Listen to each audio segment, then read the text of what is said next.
Hi everybody, and welcome to this afternoon's Teaching with GIS webinar.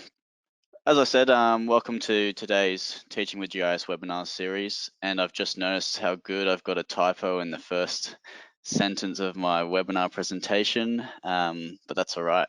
We can make do and move on. I will just begin by saying that I keep an eye on all the registrants or all the attendees, the forms that come through, and I did notice a couple of people registered for this webinar that weren't in the teaching profession. I noticed a couple of government organisations and private companies in there. You're more than welcome to stick around and listen, and I guess learn some fundamentals of Survey123, but really today's webinar is targeting teachers and schools, and everything that we do explore today will be within that context. So that's just a bit of a heads up before moving forward and into the webinar. So a little bit about me before we begin. My name is Jacob Lovejoy, and I'm a registered teacher in Queensland. However, I'm not currently teaching. I'm working for Esri Australia. I'm the Education Program Manager at Esri Australia, and my job is essentially to support schools, teachers and students in their adoption and engagement with geospatial technology, particularly Arcgis. If at any stage you would like to access this presentation, so this presentation is being put together in a story map, you can copy that URL down and you'll be able to open this story map for a bit of a review later on. So I've included that there, and I'll make sure I revisit it before I finish and sign off at the end. But the Teaching with GIS webinar series is something that we run every term. It might only be 2 webinars, it might be 3 webinars, but every term we look to provide some professional development opportunities with how to use Arcgis, exploring a particular facet of the technology. And in term 1, 2021, we've got a 3-part series, and we're essentially looking at field apps in those three weeks. So today we'll be exploring Survey123, and if you're coming back for the following Thursday, we'll be exploring quick capture, and the Thursday after that, we'll be exploring field maps. And these are just 3 of the applications that, if I was teaching today still in a classroom, I would find most useful to my classroom and assessment activities. A little bit of housekeeping. If you have questions during the presentation, feel free to ask them in the question box, and I will periodically keep an eye on the question box as I move through the webinar. But it's quite simple. All you need to do is enter your question for me here and hit send, and it will appear in that question box. And just as I speak of that, I've got a couple of people that have all confirmed that they can hear me, except for one who's asking whether there should be sound. The answer to that is yes, and based on the 8 or 9 people that responded saying they can hear me, I would say that it might be an issue on your end. You might just need to check your audio settings and how your audio is coming out, whether it's coming out through your computer or through your headset. But I'll continue on. So today, without further ado, let's jump a little bit into Survey123, and I thought the best way to get started is to have a go ourselves. So if you've got your phone on you, I'm sure we're all professionals at this now, having had to scan in via QR code numerous times whenever we've gone to restaurants during the COVID period. But if you open your camera in your phone and you point it at that QR code, you can actually open that survey. And this is just a bit of an icebreaker survey for us to all do, which would be nice. Alternatively, if you don't have your phone on you, you can enter this URL into another browser, and you can fill it out via laptop. But I will, I've got it to the right as well. If you aren't willing to fill it out, that's fine. But I thought having some fun data to have a look at immediately would be a good way to set up the rest of the webinar. So essentially, when you've clicked on that, when you've copied that link over, or you're currently going through it in a web browser on your phone with the QR code, you'll get this survey to the right, and just asks you, I think it's 4 or 5 questions through it, and I'm going to do it now just so you get the feeling for the process if you aren't following along. But first question is, where are you tuning in from? Please enter the postcode or suburb of where you are tuning in from. If you don't feel comfortable disclosing your position, put in the suburb of the school that you teach at. And I thought I would just chuck it in really quickly. None of the data here is being used for any kind of purpose other than this icebreaker activity. So I think I can't even remember what the school. I'll just type in the school that I used to teach at, Holland Park State High. Yeah. No. Yeah, that's state school. But anyway, that's the state school. How many years of teaching experience do you have? I think it's 6. Describe your comfortability with using geospatial technologies in the classroom. Got a drop down here ranging from I'm not comfortable at all, please help, all the way through to I'm a seasoned pro.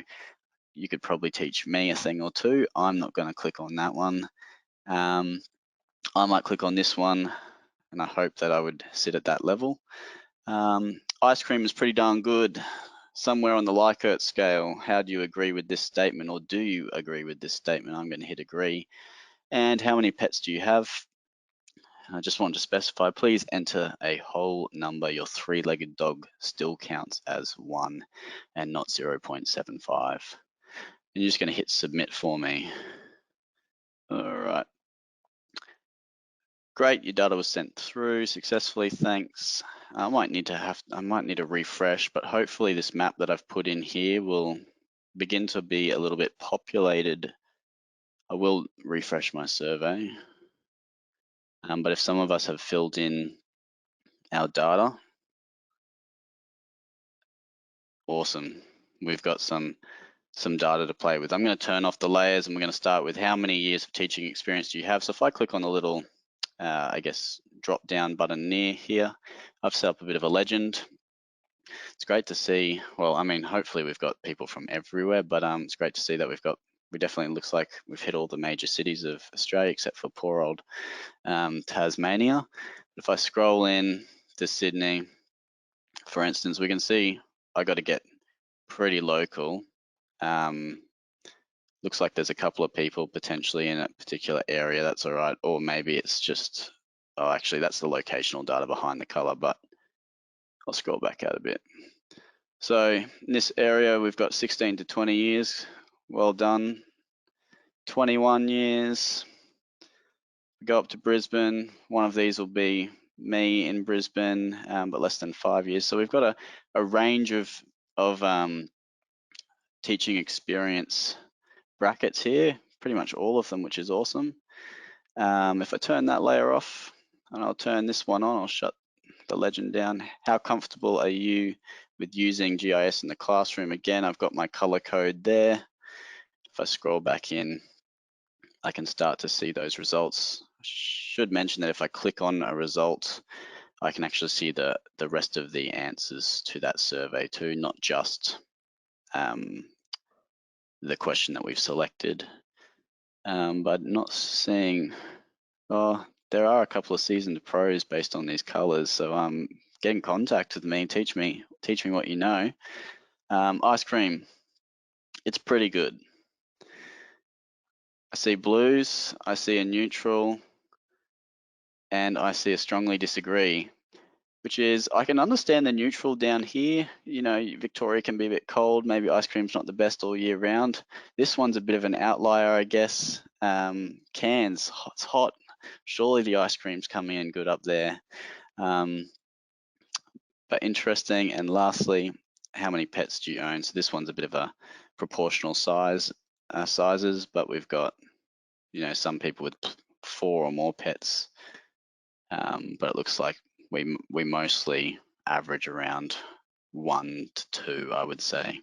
But anyway, there's a little bit of an insight into this particular group of people. but I just thought I'd show you and start with a little bit of an icebreaker so you could get a feel for what Survey123 was, but also how you can view the data on the other side as well. And the reason they're showing up as just red dots now is because it's just showing the locational data at the moment. All right. So I'm just going to check this question box. Have a question from Ella. Are the size of the dots adjustable so the colors are easier to see? Yes. So when I created this map, so we're not, to answer your question, when this particular layer probably isn't the issue. We've made our dots proportional to the size, to the amount of pets people own. But for something like ice cream is pretty darn good. Yes, when I'm creating the symbols and the color code, I could have made these symbols size 25 instead of maybe size 15. So I can make them bigger. And of course, working at a national perspective like this, a national map extent, this size probably works pretty well. But yes, maybe when I move right into something like a local scale, having slightly bigger symbols would be more suitable. I hope that answers your question. Cool. All right.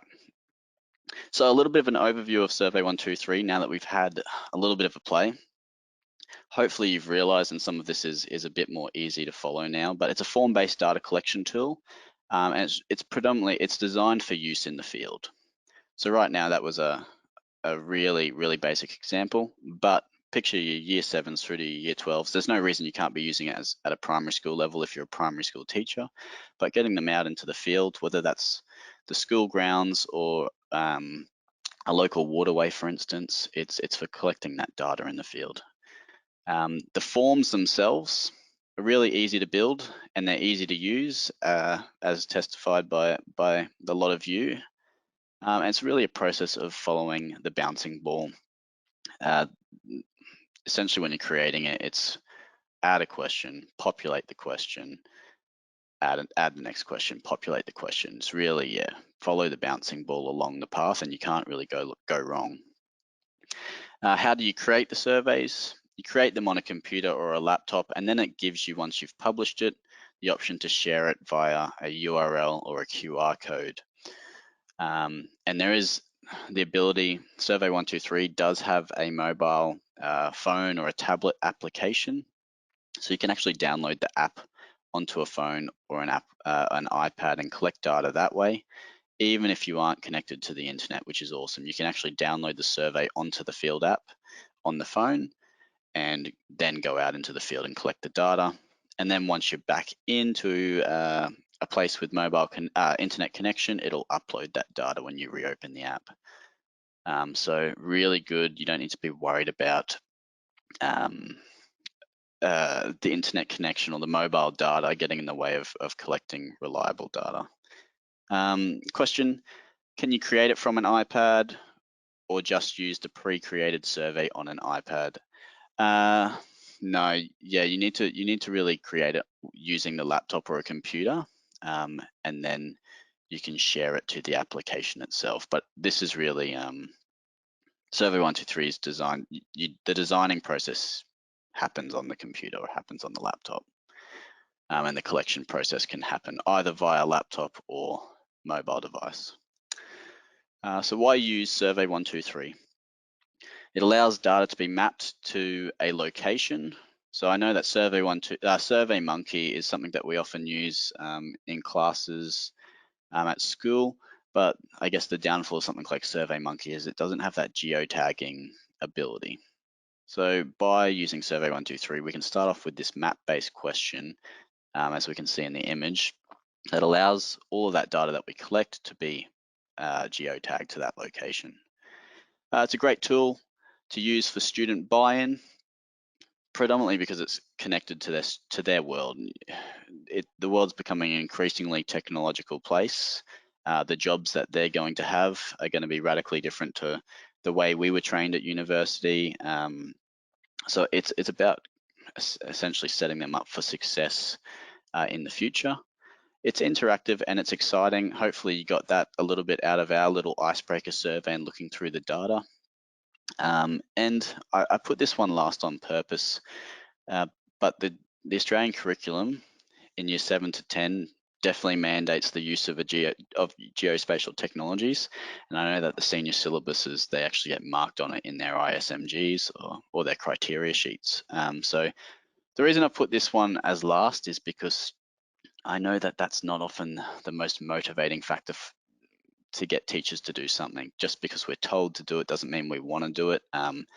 So I've put it last. These are perhaps some better reasons as to why we should be getting involved in using geospatial technologies and getting out of our comfort zone, because ultimately it's going to make the experience for the students a lot better, and it's going to set them up for the future a lot better too. When should I start using it? My encouragement would be to start early. Right now, I'm a high school teacher, so when I say start in year 7 geography, that's because that's the start for me as a high school teacher. But again, in primary school, there's no reason you can't start early. In fact, one of my friends told me that their prep student is learning robotics in prep. So if they're, I don't know what that means exactly, but if prep students are learning about robotics, there's no reason we can't be using even basic geospatial technologies at an early year level. Cool. So creating and sharing a survey. We're going to go through the process of creating a survey. And I do want to say, hey, maybe you've got 2 screens in front of you. You can look at my presentation on one screen, and you could actually open up Arcgis online on your second screen if you want to follow along with the process at home. Otherwise, if you don't have an Arcgis account and that second screen, no worries. I just advise you to look on today, and then you can reach out, and I'll give you some instructions if you don't have Arcgis, but you can reach out and request Arcgis for your school following the webinar. But let's jump over to Survey123 now. So in this tab, this is Arcgis Online. Hopefully most of you are familiar with it. And I always just start from here. But if I click on this 9-digit button over here, it shows me all the apps that are available as a part of my school's license. And if I scroll down, I can see that I've got Survey123 there. So I'm going to navigate to Survey123 from here. There's no reason you can't Google Survey123 and log in through that way. But I just always like to start in Arcgis Online and use it as a bit of a hub to jump through different apps. But from here, yours might look a bit different from mine, but once you've started building surveys, your surveys will sit in, I guess, this kind of library here. And whenever you want to create a new one, just got to click on Create a New Survey. So today, we're going to go with a really simple survey, and I saw a couple of names that attended a PD last year at Wavell. We're going to go with the same kind of theme just because it's nice and easy and to the point, but please use this as a refresher if you do remember it. But we're going to name the survey today hazard identification at my school. If you had a specific school in mind, there's no reason you can't change that title. And I might just specify, when I press new survey, I did skip this step. So I click new survey, and then I always choose web designer. And that's the easy one. That's what I'll be showcasing today. If you are an XLS form guru, you can go for this one. I don't personally understand it. And as a teacher, time is often quite important anyway, so I don't have time to build a complex one using Survey123 Connect. I'm always going to choose web designer. Chuck my title in. We always need a tag. I'm just going to call it data collection today. And this is optional, but if this survey was being designed for an assessment piece, for instance, you might actually spend some time with creating a 2 to 3 sentence summary explaining what this survey is about. But I'm going to leave that blank today, and I'm going to hit create. Sorry, Grant, I did see that question come through. Always choose the web designer option rather than the Survey123 option. It does take 30 seconds to create, but once it's created, we've got, I guess, what we would call our form over to the left, and our themes, design, all that kind of stuff to the right. And you'll notice that there's approximately 20 different types of questions that we can add to the map.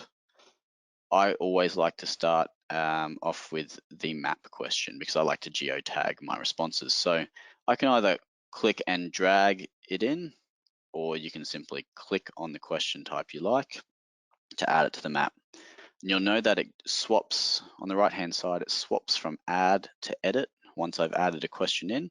And I need to start populating this question here. So for label, I'm going to change that to the question that I want to ask, which is, where is the hazard? And we're using the context, of course, that we're in a school and we want students to identify hazards in the school. And I'm going to give them a little bit of a hint. Find and mark your location on the map. Now, depending on the data that I was collecting, if I wasn't actually interested in point data, then I could actually collect line or area data too. Today, a hazard, I'm going to mark a hazard as a specific point on the map, as well, I'd say 99.5% of times it is. So I'm going to click that, I'm happy with that. And I'm going to change my base map from Topographic to Imagery. Why would I do that? Because students need all the help they can get sometimes, and I don't think that a topographic map is probably the best tool to collect data from. I've just entered in, I've changed the map extent, I've entered in my previous school, which was Holland Park State High, and I'm going to zoom right in to the school grounds here, which you can see clearly on the map, which just means that when they open this survey up, it's not going to, the map extent's not going to start from displaying all of Australia. It's going to display the extent of where we're going to be collecting data from. So, they might need to zoom out once to see the full school. I might actually leave it at that, but there's no reason that they need to go looking for their school on the map anymore. I've chosen it for them. Optionally, you can ask for a device's location when opening this question. I'm quite happy with just sticking it here and not asking for their location, and they can manually move the point once the map opens on their screen. And something that's always important is validation. I usually make all of my questions required. I don't want students skipping out on the questions I've designed. There are exceptions to that rule, and I'll touch on one a little bit later on. But essentially we've designed our first question. I'm going to simply click on add, and I'm going to choose a different type of question to ask. So for this second question, I'm going to click on drop down to add it to the map, and the edit pane opens up again. I'm going to change my label to what type of hazard are you mapping? And I would assume most students know how to use a drop-down menu, but let's pretend they don't. Choose one option from the drop-down menu. And sometimes these hint boxes can be really, really useful. Actually, I'll just show you an example of one that I've been building to support another school, and I'll show you a good example of when the hint box can be really useful. So for instance, what is the average wind speed per hour? I've actually provided some quite in-depth details for the students. Standing within each 0.25 meter squared quadrat, facing the prevailing wind, record the wind speed, kilometers an hour. Record each reading in your paper field booklet, but record the average wind speed for the entire 10 meter squared quadrat in the answer box below. So it just depends. Once you get to that senior level, you might need to be using these hint boxes for, I guess, instructions on how to use measuring equipment like pH readers or light intensity readers. That's a good way to use the hint box as well. All right. I need to add for this question, I need to add my choices in. So I think if we were working in the workplace, there's like 6 proper hazard categories. I think they're like ergonomic and psychosocial and physical. They're not going to mean much to our students. So we're going to go with something a little bit more tangible to the student experience. We're going to type in electrical as our first. Let's call the second one a tripping hazard. The third, a chemical hazard if they're working in the science block, for instance. And if I want to add more options, I can always click the plus button. I can add more. We might call one environmental. And because we don't want to limit our students to those 4 choices, I might chuck in other. Or well, I could actually do that. I'll get rid of that, sorry. I can click on the other option as well, and that would allow them to type in a different category. Validation again, it's a required question, and then I finished that question. We're going to add 2 more as well. Third one we're going to use a Likert, and for the question we're going to ask the students to rate the potential danger of this hazard. And it would be important for me to specify evidently strongly disagree through to strongly agree are not going to work. So I need to change this code. I'm going to change it through 1 through to 5. And I need to tell them in the hint what these numbers represent. So 1 equals low danger, 5 equals high danger. Just giving them a bit of a clarification as to the Likert scale. Again, required. And I'm going to return to add, and I'm going to add my final question.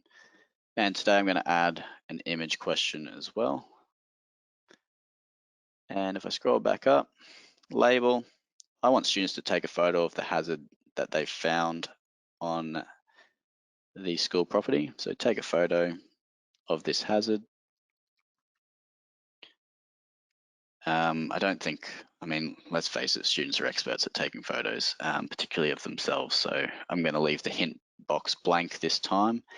And this is something that I always like to point out to teachers. I always click camera only. There's no reason I want my students, particularly if they're working on their own phones, I don't need them accessing their own photo library on their phone. There's no reason for them to get distracted by that.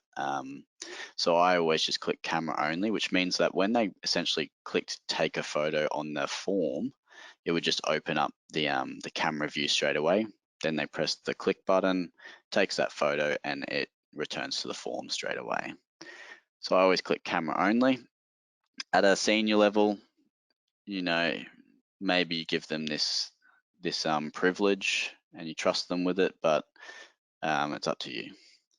And again, this is a required question. I guess I would choose this one if I was giving them the ability to add multiple photos. That might be a bit useful, so they could select the photos they wanted to add. But for this case, I don't need my students taking 16 photos of the same hazard. So I'm going to make sure it's camera only, and I'm going to specify the file count to 1. I've got a question, I'll just see what it is. Will their photos load to the form if they are out of service range? So it'll load. So if they're collecting data on the mobile application, it'll save to the mobile application, and then the next time they're within range of an internet connection or Wi-Fi, they reopen the app, and it'll ask them if they want to send that data off. So it's just a process of making sure that they're within internet connection when they want that data to be sent. Hopefully that answers your question, Kate. All right, so I've got my 4 questions there.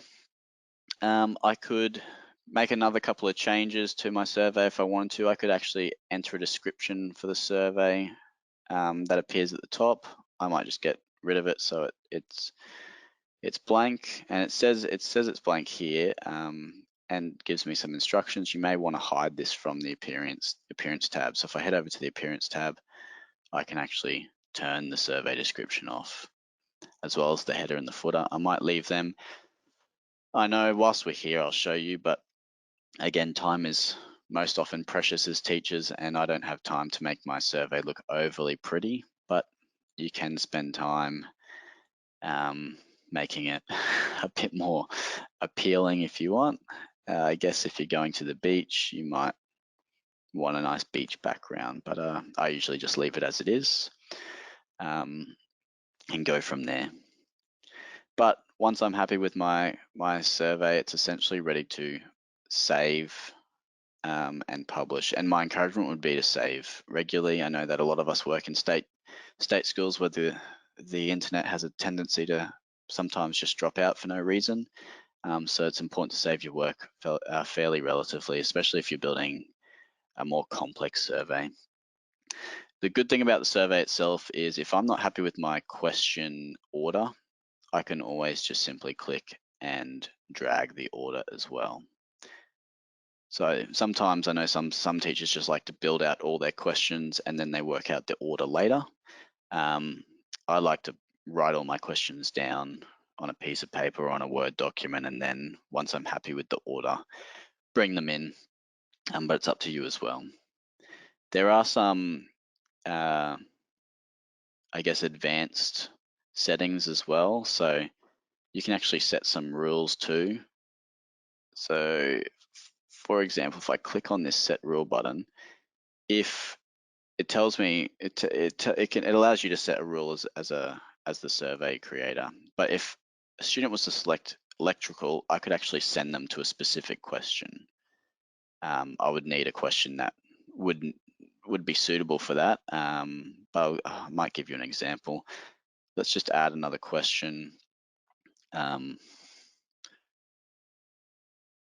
Provide details about this electrical hazard.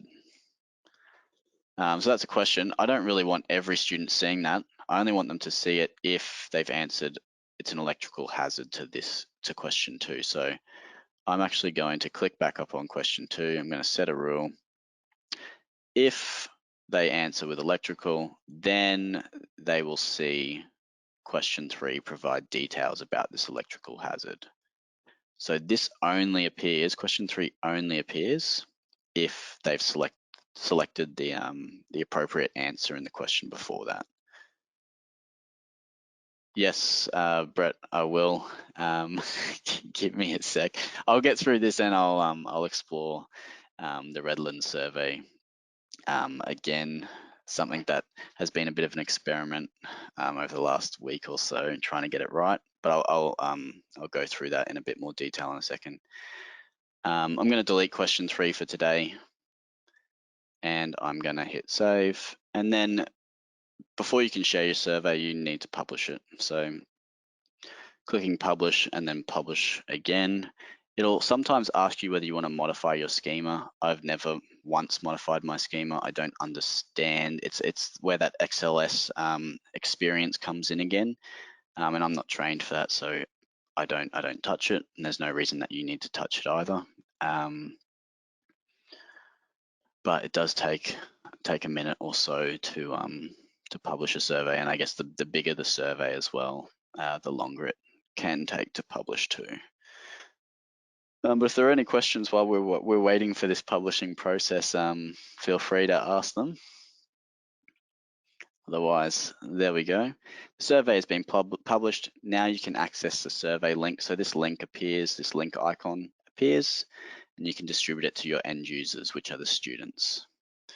But before I want to distribute to them, I want to collaborate and I want to select some share settings. So this is where I can access the URL for my survey. So if my students are just accessing it in class on a laptop, I could maybe shoot this URL out via email, or I can use the snipping tool on my computer and snipping tool that QR code and I don't know, paste it on the front of their field booklet maybe so that they can access it when they're in the field. But that's where you can access those sharing options and how you want the survey to open. So if I know that internet connection and service is going to be an issue, I don't want the survey to open in a browser. I want to specify that it's opened in the Survey123 field app directly, which would mean that I've pre-planned with my students. I've made sure that they've downloaded the Survey123 app onto their mobile phone, or I've organized for 12 iPads from my school to be leased out for our fieldwork. And they've all got the field app on their phone, and they've all already downloaded this survey onto their phone prior to the field day. So you might set this as homework, or you might do this in the class, the lesson before you go out into the field, and make sure that everyone's got a copy of it on their phone before leaving. Who can submit to this survey? I always select everyone, and I want to just make it clear that by selecting everyone, old Joe Smith that lives down the road from you is not going to be able to access your survey. Why? Because he doesn't have the URL or the QR code.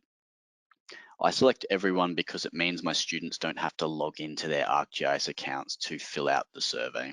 So if I was to untick that and I ticked this, members of my organization, which is your school, then that means only people that have a user account, login details for Arcgis from my school can fill it out. The problem is they then have to log in to fill it out. So I always select everyone, especially if there's no student data being collected anyway. We don't need to be too worried that someone's going to get a hold of our data unless we share the survey link out to the general public. What can submitters do? This is always an important one to think about too. With my junior students, I probably only want them adding new records. However, maybe with my senior students, I'm happy to trust them with updating, maybe even deleting, maybe not deleting, adding and updating their records. So if they make an error, they can actually access it and change a response. But that's something to think about. And do you want to allow multiple submissions? I always allow multiple submissions. If I click on this one, that means that it's going to ask for that. It's going to recognize their phone or their device or the user and only allow them to answer the survey once. So if I'm in the field, I don't necessarily want to limit students to one submission, but maybe if I was using a survey in class as a bit of an exit card strategy, I might then only want one submission per user.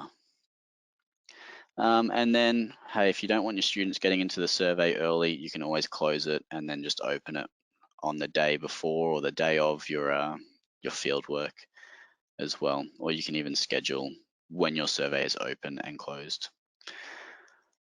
And it's more of the same. We don't really have time, so I'm not going to get too much into it, but it's more of the same process in the share results. So you can actually share your results with your students by giving them the URL, and they can view once the data has been collected, they can view it in table, column, bar, and pie graph, and on a map as well.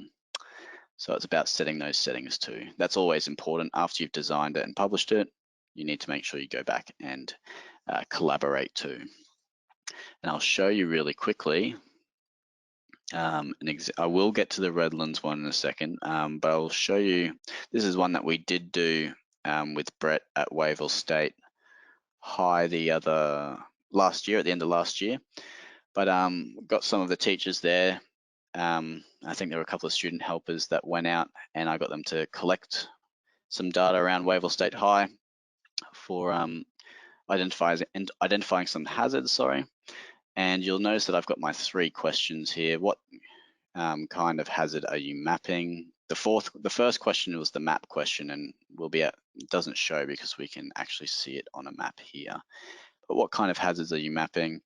We can see our data is displayed in, I have the choice for column, bar, and pie graphs. And it gives me a count and a percentage as well. So for this one, we had pothole, we had electrical hazard, we had trip hazard, and we had magpies, because I think I noticed a couple on the day, so I chucked it in there. And I can look through them as well. And I can change that base map again, because again, the topographic doesn't mean too much. So I can change that to imagery, and I can see those colors there too. But I can swap through and see the data in different ways. And this is really good for students as well to, I guess, snipping to all this information out and put it in their field report, you know, as tables and diagrams and figures as well. I think there was we can scroll through and we can have a look at each of the questions. We can also look at all of the photos taken. I remember this one. One of the students rated one of the hazards as a 5, most dangerous, and I thought it was the only one, and it was just one of the student helpers. So I looked at it because I wanted to see what rated as a 5 from a student response, and we can open this photo up and we look at it, and it's really not that much of a hazard. It is a hazard, but perhaps not worthy of the 5. But I guess that's a good point to bring up. You can go through this data with your students and go, okay, you've labeled this as a 5. Justify your response now. And after having that conversation in class with other students, well, we might actually want to revise our assessment of the risk of that particular hazard. This 5 might be brought down to something like a 2 instead.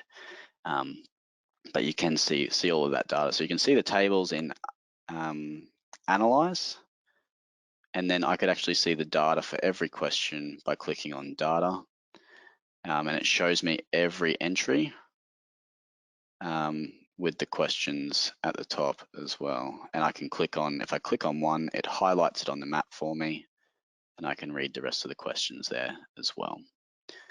But that's how you view your data, and then you can also access it back in Arcgis Online and add it to a proper map too, which we saw before in my story map. I will return really quickly whilst we have a little bit of time, and I'll just show you, shivers, sorry. I have to reopen it again. I just got to bring up the link rather than the design. We'll show you the one that I've been working on with Redlands College. They I know that some people do Strati. I've been checking the teachers chat for Queensland anyway, and I know that some schools do Stradbroke Island for their field report. Others are doing the Port of Brisbane and looking at the mangroves there in that area. So we've been building a bit of a survey for the collection of abiotic data for this particular survey. The amount of data that the Port of Brisbane guys are collecting on the day is insane, and the teacher is just learning geospatial technology. So we've just gone, hey, let's not worry about trying to collect all of the data using Survey123. We're just going to go and collect a portion of it, which is the abiotic data. So they're required to measure out 4 10 by 10 meter quadrats with a tape measure.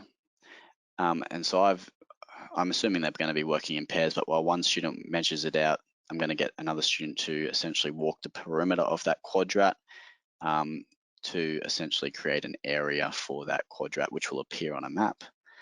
And just for a bit of a safety question or a qualifier question, I want them to tell me what quadrat they're collecting data from, what is the air temperature. So they're given all these measurement devices on the day. So I've just been using the hints as instructions for how to use the meters. But holding the meter so you can read the screen, record the air temperature in the shade. What's the average wind speed per hour? Again, giving them some instructions on how I want them to calculate that. Same for the average surface temperature. I think they have to get 4 readings, but I don't want all 4 readings. I want the average of the 4 readings. So again, they collect the 4 readings in the paper field booklet, but I want the average in here. What is the average light intensity? Similar thing, I think they need 4 readings again, and I want the average of it. What's a pH reading? Collect a sample of clean standing or pore water if available in the clear tube provided. After attaching the pH probes to the base, turn it on and it will show the measure on the screen. And again, the same for salinity. So that's the kind of abiotic data they're collecting, and we've built a survey to essentially collect that data, and they'll fill it out 4 times. So it won't be that, in this case, 37 students or however many students they have aren't going to all be entering data 4 times on 4 surveys.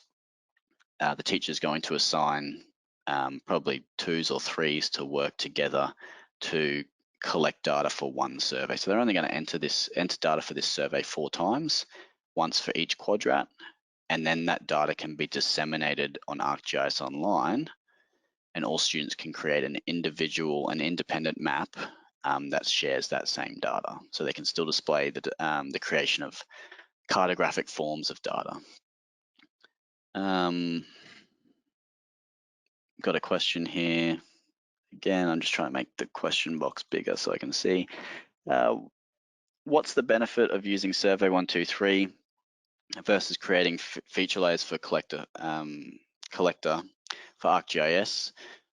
Good question, Brett. You'll notice actually if I return to my story map, I'm just going to close my question box.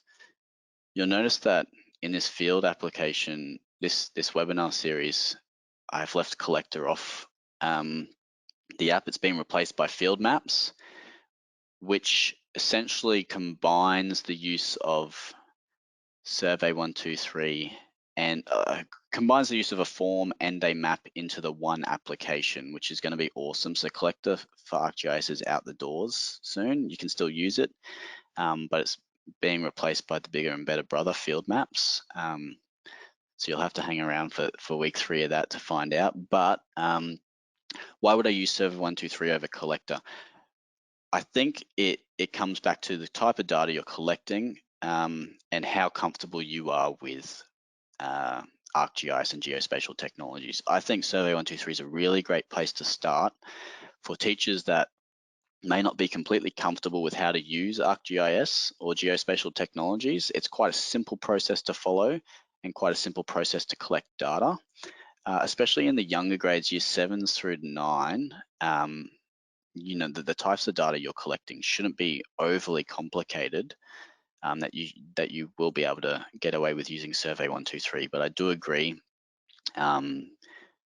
there are options to use Survey123 in the senior year levels, but once you become a bit more comfortable and familiar with Arcgis and you're a bit more confident, I would definitely be moving towards field maps for my year 11s and 12s. And I definitely plan to explore that in week 3 of the series as well. But a good question. Field Maps is online at the moment as well, by the way, Brett. It's similar, very similar process. You can see it in my drop-down widget. Field Maps is right there to play with. And I'm happy to, if you want to ring up during the week, I'm happy to talk you through it as well. But it's a similar process to Collector. There's a couple of things that are different though. All right, I'll return to my story map and then I'll get to some other questions as well. So some possible applications for Survey123. I've just shown you, I guess hazard identification can be, we could class that as year 7 place and livability. You know, get students out into their local area, aka their school, and give them that hazard survey to comment on the livability of the area, the safety of the school environment. But if we move through the year levels, these are just some quick examples. I know that year 8, one of the units is changing nations. And I know that based on what I taught at school, when I was teaching year 8 geography, we did an assessment that looked at why students and their immediate family members, so their parents, either migrated from overseas or from interstate, and the push and pull factors associated with the reasons for those moves. So we created a survey around capturing that kind of data. You know, we had the map question at the beginning that said, where did you come from?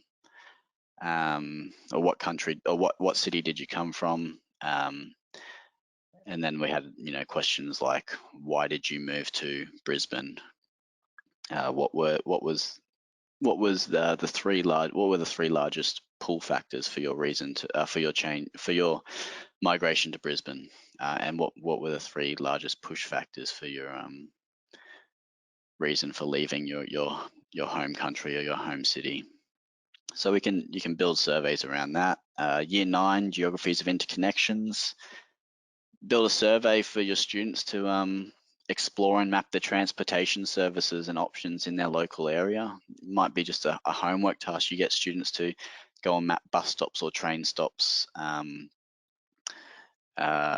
their home one afternoon of the week, and you bring it back in the next day or the next lesson, and you have a look at that data on the map, and you can make comments on, oh well, Johnny or this person lives 30 minutes from the city, and you can see that there's noticeably less transport services compared to Jane, who lives 10 minutes from the inner city, the CBD. Doesn't necessarily have to be connected to assessment, I guess is the point I'm trying to make. Again, it could be a survey data that's not necessarily about geographical location. You could create a survey to collect data from supermarket goers on their decisions that influence their food purchases. You know, people might have reasons as to why they buy free-range eggs versus cage eggs, or the Woolworths brand milk versus Paul's milk, things like that. Maybe not the best climate to be creating a survey to survey supermarket goers, but again, another example that would fit into that interconnections unit. Year 10, environmental change and management. I know that schools often do a field report, usually focusing on beach management or waterways management. I think the abiotic data survey that we're looking at here is a good example of what you could potentially build, providing you have these tools. But you can create a survey around that and collect data in the field electronically rather than using your field booklet.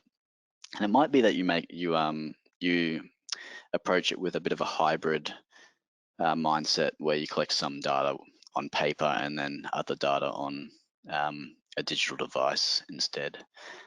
And then we just have, I guess, a range of other applications for Survey123. You can just build any kind of type of quantitative or qualitative based survey.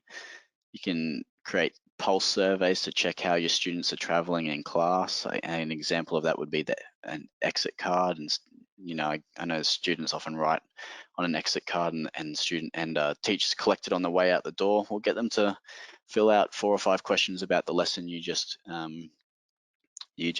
ran in class.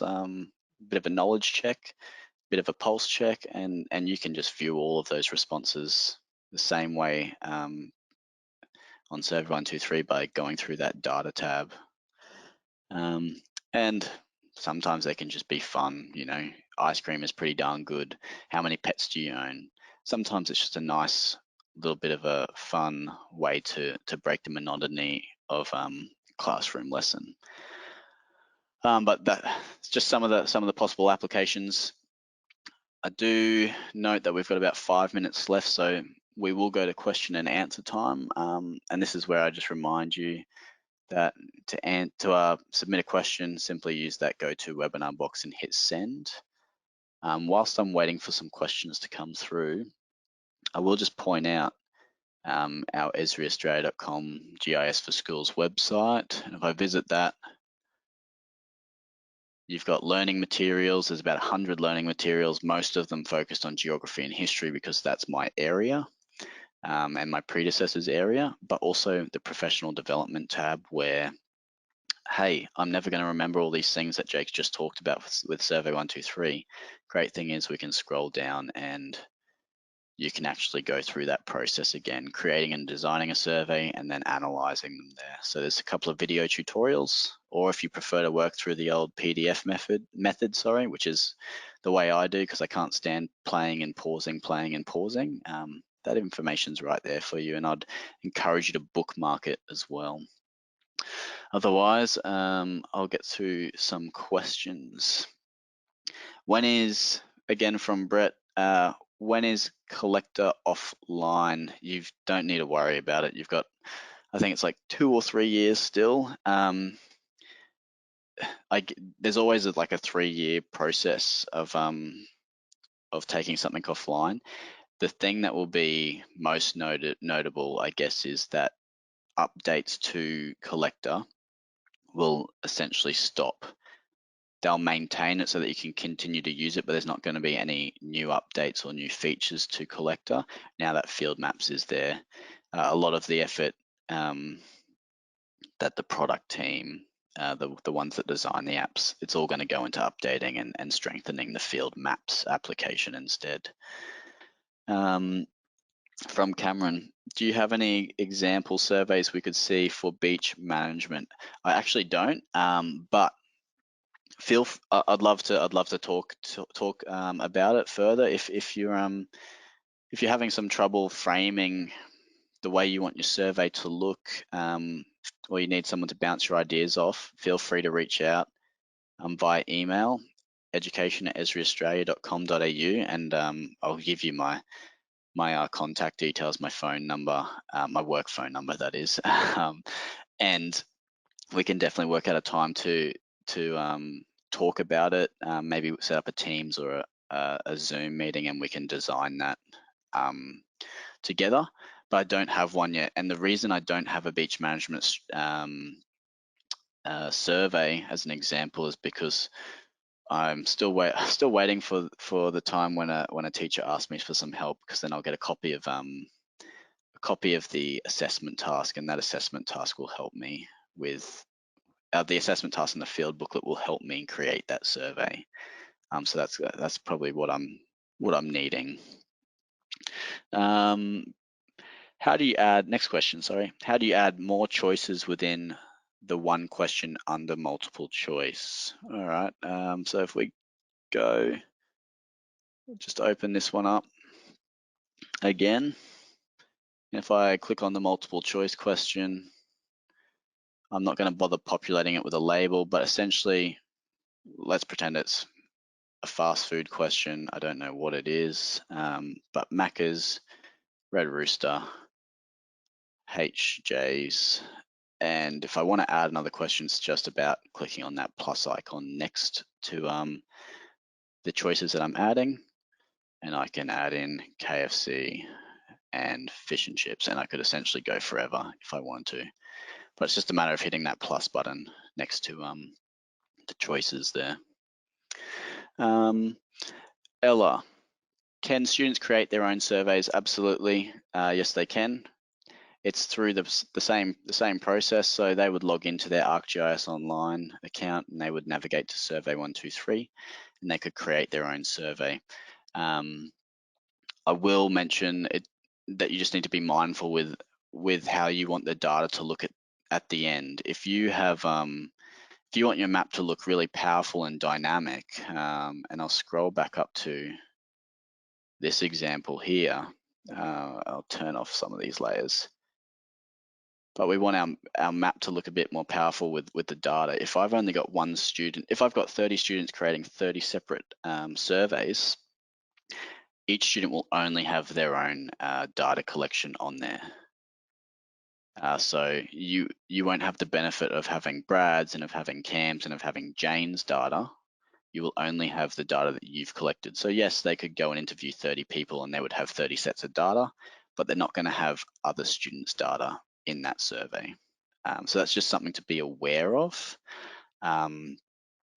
because I know something like the Port of Brisbane, the abiotic example, the abiotic data example we went through with the Redlands College survey. I wouldn't want my 30 year 12s all collecting data. Why? Because I don't have 30 sets of pH readers and 30 sets of light intensity tools and whatnot. So it's about getting 4 or 5 students or 4 or 5 pairs of students to work together to collect the 4 or 5 data sets I need, whilst other students in the classroom or in the class, sorry, complete the paper-based field booklet too. Things to consider, and it can be a bit of a juggling act as to how to share around so that everyone gets an experience. It might be that the experience they have with the geospatial technology or the survey is in the lessons leading up to the field day itself, and you just go out into the the schoolyard during one of your lessons and getting that hands-on experience with the technology instead. Just got to find my question box again. It's disappeared on me. Here it is. Do you have any further examples of Survey123 questions for different field trips that you can make available? Interested to see what people are doing. To be honest, the Redlands College one is, probably shouldn't even be saying the name so many times in my webinar, but is the first time that I've jumped on for a Survey123 kind of build. Again, as I was saying in a previous question, I think it was to Brad or Cameron, I'm more than happy to work with some teachers and some schools to build appropriate surveys. And I'll build my own version of it in here so that I can always share it as an example, but it might be a good idea. I might share some of these. I'll remove the personal identifiers to the survey, but I'll start sharing these on our website too as examples that schools can take away. I think I've got a couple more and then I'll wrap up. I am conscious that we're at 4:30, so if you need to go, again, I thank you for your time. Can I create a master survey? This is a good question already, I like it. Can I create a master survey that each individual student completes and then they can see their individual results for use in their assignments? Absolutely. So this abiotic one that the Redlands College team will be building, we're going to go through the process with all the Year 12 students, but ultimately I'm making sure that the teacher is building the master copy, and that we all essentially collect data from that master copy, and that master copy can then be distributed in Arcgis online through the groups pane. I'll show you really quickly. I'm not going to put it in there, but I can actually put I'll go into project one. I can actually share any type of data in here, and then my students can essentially copy it into their map. So they've got all that data, but I would definitely go that way. Definitely look at being the master, having the master version and distributing that to your students. Otherwise, that looks like that's an end to the question. So in finishing, I will just point out, as there are a couple of references to it, I do have a couple of upcoming webinars, and I'd encourage you to register for them. So for next week, we've got Quick Capture, which is a little bit different to Survey123. As you can see on this very basic interface, you've got the iPad and the iPhone. It's really a button presser rather than we can enter numbers and text. So it's a button presser kind of field application, and then we finish in 2 weeks' time with field maps, which is probably the most complex of them, but also potentially the most rewarding for a senior class to experience. Last question, Dave, do these sessions run better on Windows than Mac? I don't know. That's probably realistically dependent on your school's infrastructure and what they allow allow you to access. But otherwise, thanks so much for being a part of today's webinar. Hopefully you've learned something. And again, just before I sign off, if you did want to access a copy of this story map, there's your URL. But otherwise, hopefully we'll see you next week, same time on Thursday. Thanks for your time, everybody.